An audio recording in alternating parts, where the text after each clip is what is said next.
Subject forward, Sonal now joins in to explain how these tax changes are impacting the real estate sector. Sonal, the sector has been in the spotlight. Oh, it has been. But let's try and understand how it would impact buyers, the investors as well, who buy real estate properties from an investment perspective. But just to give you the news first, of course, we've discussed it at length.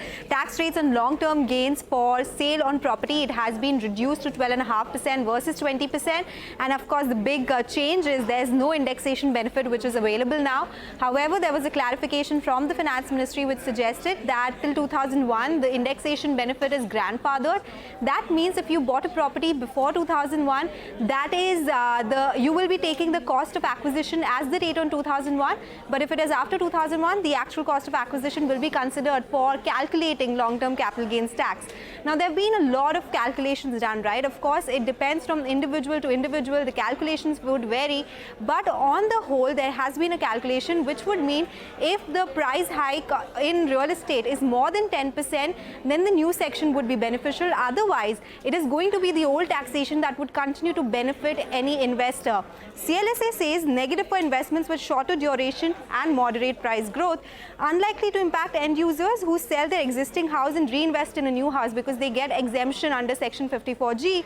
But if we talk about relatively short-term investments, that would mean where the market price growth is less than 10%. That is where they would not benefit. But if it is more than 10% and for a longer period of time, the new tax regime would be beneficial for all these investors. Invsts says the lower LTCG rate may incentivize short tenure property investments because now people will try to trade in a shorter period of time itself rather than going for longer period where there is no indexation available. Home buyers who are largely investors, they could reconsider their purchasing decisions due to removal of indexation benefits, which could temporarily dampen sales velocity. Now we just heard the government as well saying that it will largely be beneficial, but that is only when the price hike in real estate properties is more than 9 to 11%. But that has really not been the case.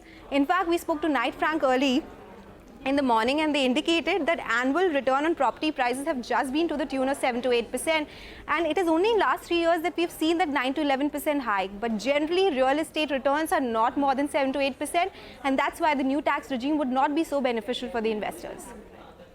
All right, Sonal, thanks so much for getting us the entire perspective on this new rule in the budget. Let's also hear out